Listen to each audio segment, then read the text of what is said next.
How long have you had those headaches, Sam?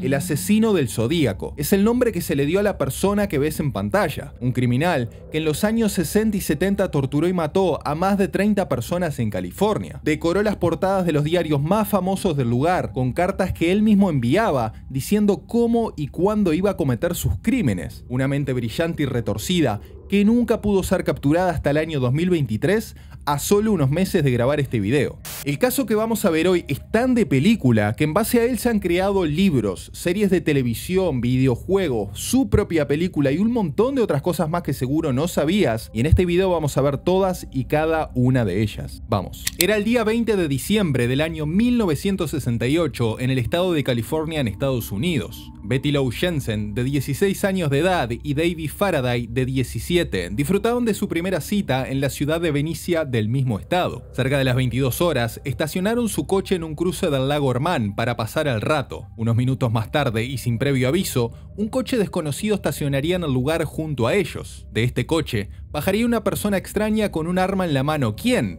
Acto seguido, se acercaba hasta donde se encontraba la pareja para abrir fuego contra ellos. Disparó contra Faraday una vez en la cabeza matándolo en el acto, y mientras Jensen intentaba escapar de la desesperación del momento, el asesino disparó 5 veces en su espalda, matándola también en el momento. Un testigo que pasaba cerca del lugar creyó escuchar el ruido de los disparos, pero no estaba del todo seguro porque tenía la radio del coche encendida. Stella Borges, una chica que vivía cerca, encontró los cuerpos unos minutos más tarde y llamó a la policía, que llegó rápidamente. Luego de investigar la escena del crimen, no se encontraron pistas sólidas para saber quién fue el culpable. El asesino, todavía con nombre desconocido, había cobrado sus primeras víctimas. Era el inicio del terror que se iba a extender como un cáncer en los próximos años por el estado de California. This guy is a pathological psycho killer.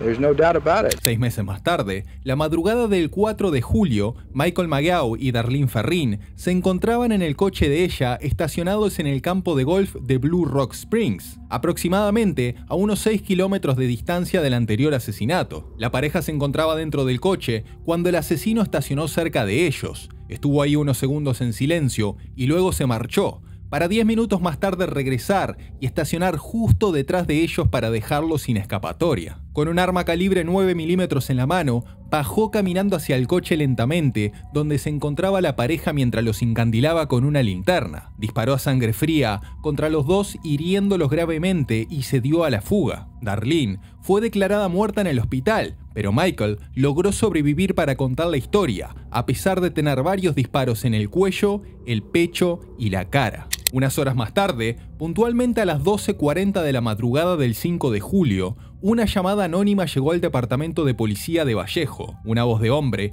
no solo informó a la policía de todo lo sucedido, sino que además confesó ser el asesino de Jensen y Faraday, ocurridos hace 6 meses atrás. La policía rastreó la llamada de teléfono y determinó que su ubicación era en la calle Springs y Tolumne, a solo unos metros de las oficinas del sheriff y la casa de Ferrin. Los detectives John Lynch y Ed Rust investigarían el caso, pero una vez más no llegarían muy lejos. El asesino atacaba por segunda vez y la policía no tenía ni idea de por dónde empezar. La persona detrás de los asesinatos demostraba una astucia increíble y una capacidad para pasar desapercibidos nunca antes vistas, dando inicio de esta forma a lo que sería el juego del gato y el ratón entre la policía y el asesino. Una serie de cartas que irían llegando poco a poco repartirían el terror por todo el estado de California y sería la marca de identidad del asesino del Zodíaco. But of course this guy is just a killer, a mad killer, and you have no motive, so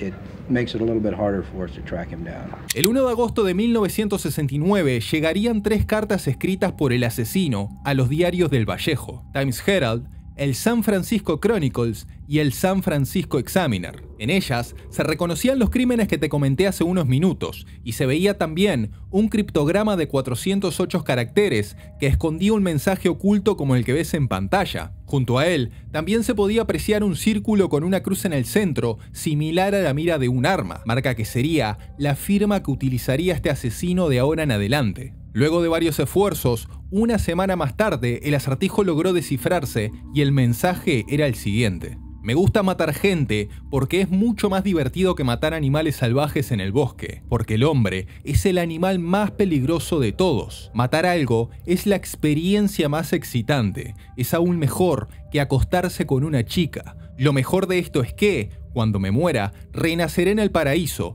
y todos a los que he matado serán mis esclavos. No les daré mi nombre porque tratarán de retrasar o detener mi recolección de esclavos para mi vida en el más allá. Publicarán mis cartas en primera plana del periódico de ahora en adelante, o este fin de semana mataré a 12 personas más. Adjunto a este mensaje también están las letras que ves en pantalla, las cuales hasta el día de hoy nunca lograron descifrarse. Rápidamente, las cartas del asesino pasaron a decorar las portadas de los periódicos de California, donde todo el mundo las podía leer. 3 días más tarde, llegaría una carta más al diario de San Francisco Examiner, que decía: «Querido lector, este es el Zodíaco». Había comenzado el juego.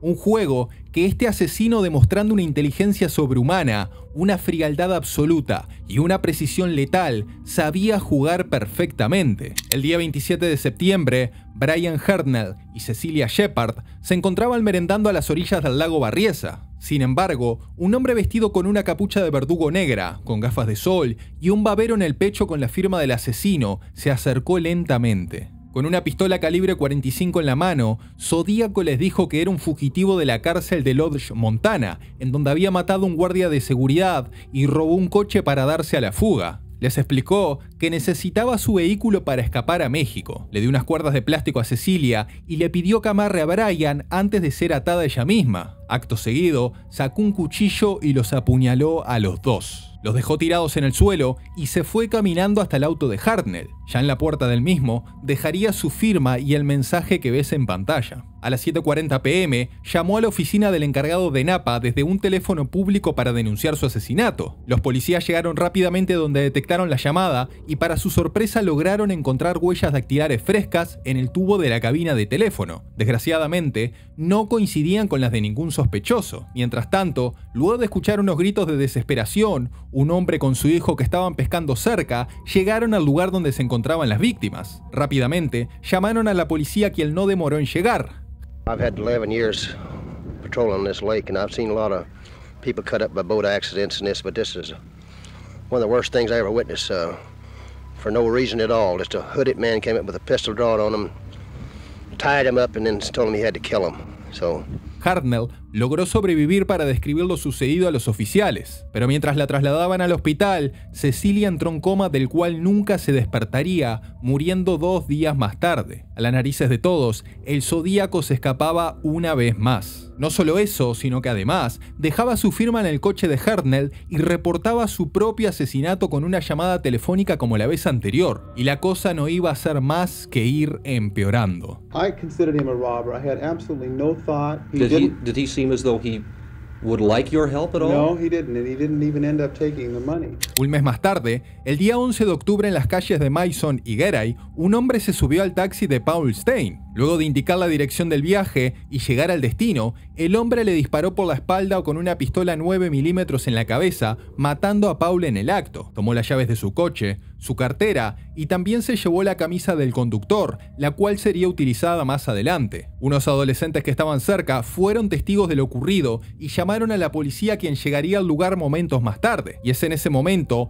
donde ocurren algunas cosas bastante extrañas en el caso. Y es que 2 manzanas más adelante de la escena del crimen, el oficial Don Fook, quien también estaba respondiendo la llamada, vio a un hombre blanco encapuchado caminando por la vereda. La radio había indicado la búsqueda de un hombre de piel negra y, por insólito que parezca, nadie lo detuvo ese día. Zodíaco había pasado caminando muy tranquilamente enfrente de 2 oficiales de policía sin que ellos lo detuvieran. Y es importante este dato por cosas que veremos más adelante, y esta confusión sigue sin ser aclarada hasta el día de hoy. Los adolescentes, que habían sido presentes del asesinato en colaboración con la policía, realizaron un retrato robot del sospechoso. La edad del Zodíaco fue estimada entre unos 35 o 45 años de edad. Luego de una investigación del Departamento de Policía de San Francisco, se estimó que habían unos 2.500 sospechosos, con la esperanza de que entre ellos se encontrara el asesino del Zodíaco. 3 días más tarde, el Chronicle recibió una carta más, esta vez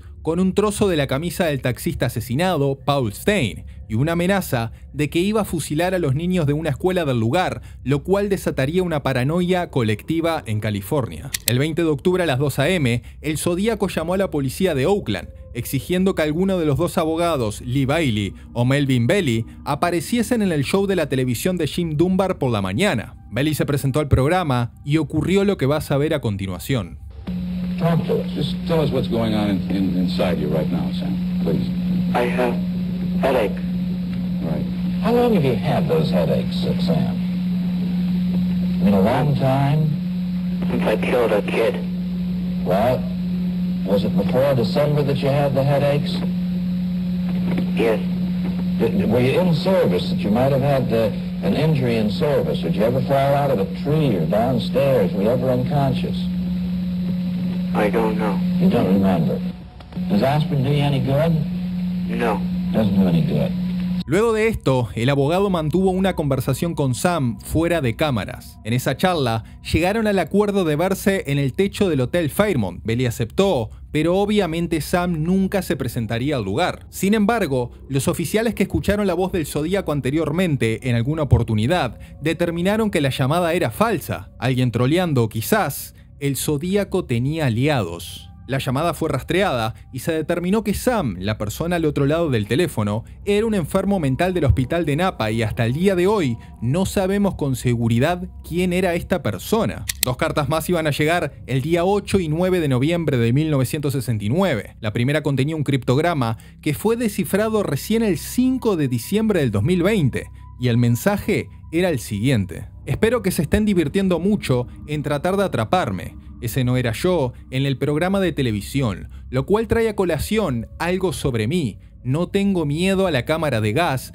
porque me enviaría al paraíso, porque ahora tengo suficientes esclavos que trabajan para mí, donde todos los demás no tienen nada cuando llegan al paraíso. Así que tienen miedo de la muerte. Yo no tengo miedo porque sé que mi nueva vida será fácil en el paraíso de la muerte. La otra carta recibida aseguraba haber tenido una charla con dos policías que lo detuvieron luego del asesinato del taxista Stine, lo cual es muy extraño, porque esto se contradice totalmente con la declaración de los policías y hasta el día de hoy no sabemos si esto fue una troleada más por parte del Zodíaco o quizás tenía contactos dentro de la misma policía. A partir de este momento, las actividades se iban a congelar por un tiempo, y cuando todo el mundo se pensaba que la pesadilla había terminado, ocurrió lo que verás a continuación. Era la noche del 22 de marzo de 1970. Caitlin Jones, embarazada de 7 meses, conducía un coche junto a su hija de 10 meses de edad. Un auto que viajaba detrás de ella empezó a tocar bocina y hacer cambio de luces. Caitlin frenó y quien venía detrás de ella también lo hizo. Momentos más tarde,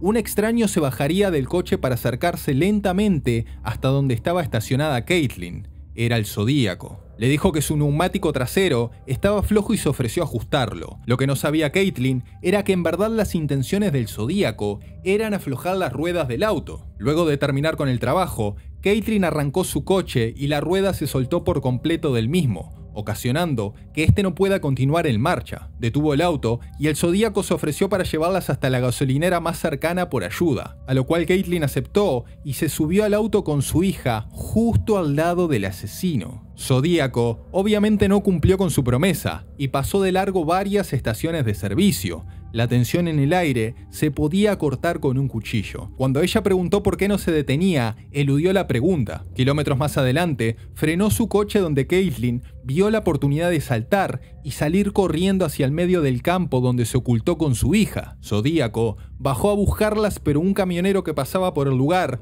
lo interceptó y se dio a la fuga. El camionero se reunió con Caitlin y la llevó a la comisaría de Peterson, donde declaró lo sucedido y reconoció al retrato robot que se realizó en el crimen del taxista como la misma persona que la había secuestrado aquella noche. Se quedó en custodia hasta el día siguiente y su auto fue encontrado incendiado. A partir de este momento, el Zodíaco siguió enviándole cartas a la policía, jugando con ella el gato y el ratón, siempre muchos pasos por delante. En una de ellas, incluso llegó a escribir "mi nombre es" solo para trolear. And there's a chance that man could be watching this interview. That's true. What would you have Very to true. say to this man? I think he realizes he needs help. I'm sure he does. And I'm sure he realizes what he's doing, and this is, to me, it's a sex crime. He's doing this for gratification. Afirmaba también que utilizaría una bomba para hacer explotar un autobús escolar adjunto al código que ves en pantalla. Más cartas seguirían llegando en los próximos meses con constantes amenazas, diciendo que iba a volar edificios públicos y escuelas por los aires y comentando cómo iba a matar a sus próximas víctimas, entre otras cosas más. La gente no paraba de desaparecer, salían a la calle con miedo y tenían una sensación de inseguridad constante donde sea que vayan. El Zodíaco hacía de las suyas a su completo antojo. Las portadas de los diarios se adornaban con las cartas de este asesino, resaltando que la policía solo había encontrado algunos de los cadáveres, pero que en verdad habían muchas más víctimas. Tenemos que tener en cuenta que a estos momentos los mejores detectives del FBI estaban tras él, pero nadie podía dar con su verdadera identidad. El tiempo fue pasando y el caso fue poco a poco sepultado bajo tierra. La policía marcó el caso como inactivo en el año 2004,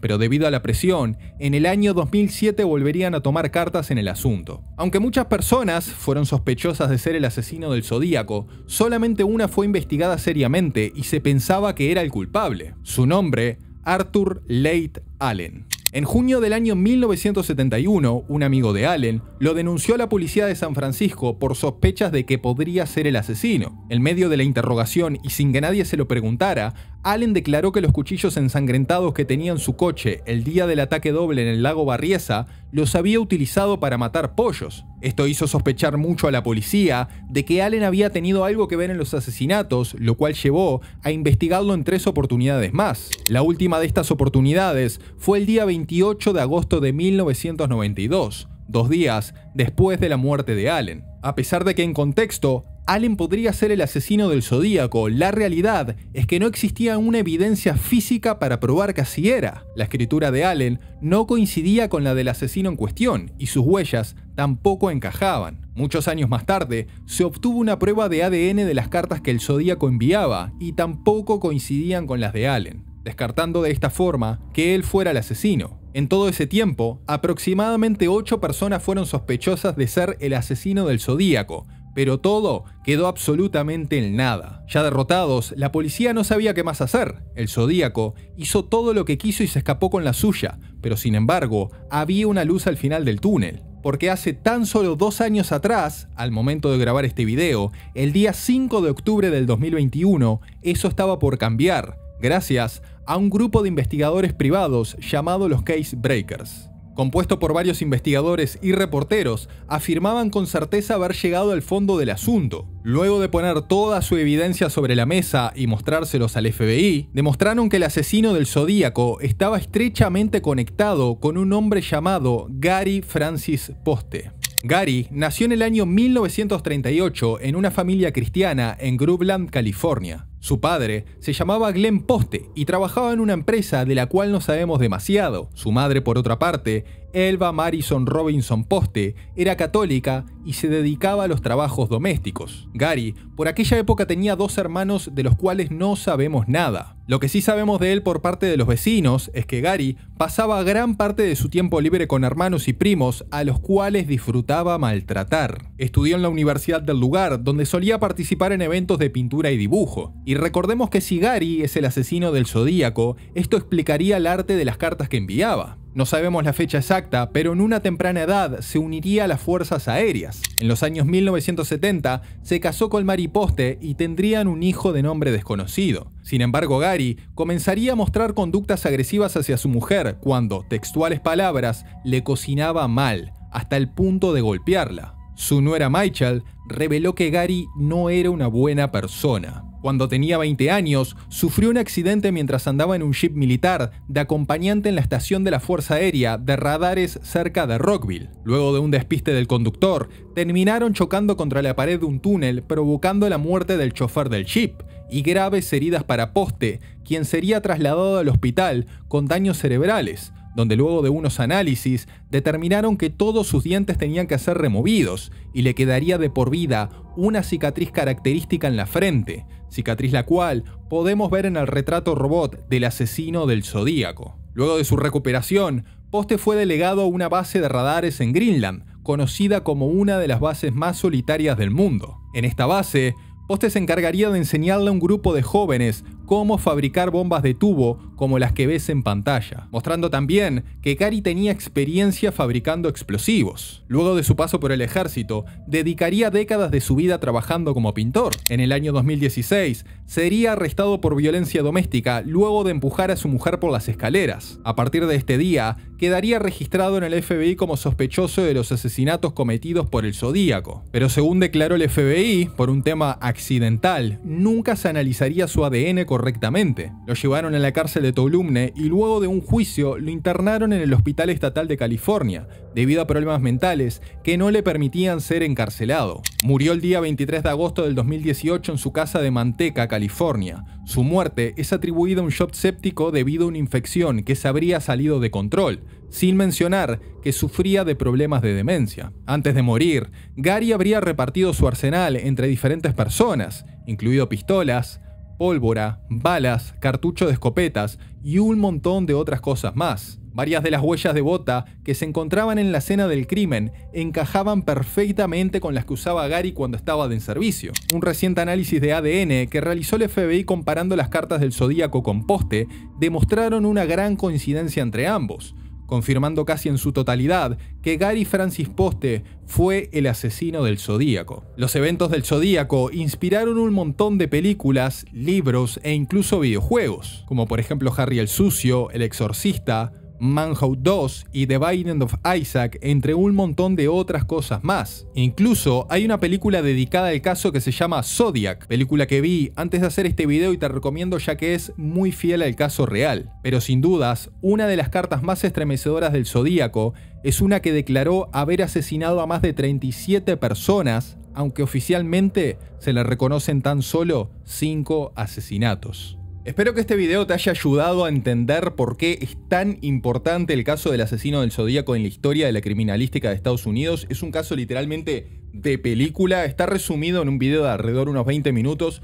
Obviamente hay muchos detalles que no puse, que son un montón, porque si no sería un video de 2 horas, que tampoco era la intención. Al momento de grabar esto, el FBI no confirmó que esta persona que Poste fuera el asesino del Zodíaco, pero yo creo que los Casebreakers llegaron a una conclusión bastante acertada y sí que es él. Y en base a esto quería hablar un poco, ¿no? Porque es muy extraño en el año 2016, cuando a Poste lo detuvo la policía luego de haber tirado a su mujer por las escaleras, que no le hayan hecho los análisis de ADN necesarios para identificar si era el Zodíaco o no. Y eso también engancha con lo que sucedió el día del asesinato del taxista, cuando los dos policías se cruzaron cara a cara con el asesino, no lo detuvieron, lo cual me hace pensar que seguramente esta persona tuviera contactos dentro de la policía misma. Y tiene mucho más sentido cuando pensamos que Poste tenía un trasfondo en la Fuerza Aérea, o sea, en la milicia de Estados Unidos, y que seguramente tuviera contactos ahí adentro. Sabemos muy bien que de cara a la galería, el ejército del gobierno de Estados Unidos no le gusta para nada mancharse con este tipo de cosas, ya lo hemos visto en un montón de otros casos más. Así que yo en ese momento tengo mis dudas de que por ahí algo raro sucedía. Y sin mucho más que decir, amigos, por acá lo vamos a ir dejando. Espero que les haya gustado y nos vamos a estar viendo en el siguiente vídeo. Bye bye.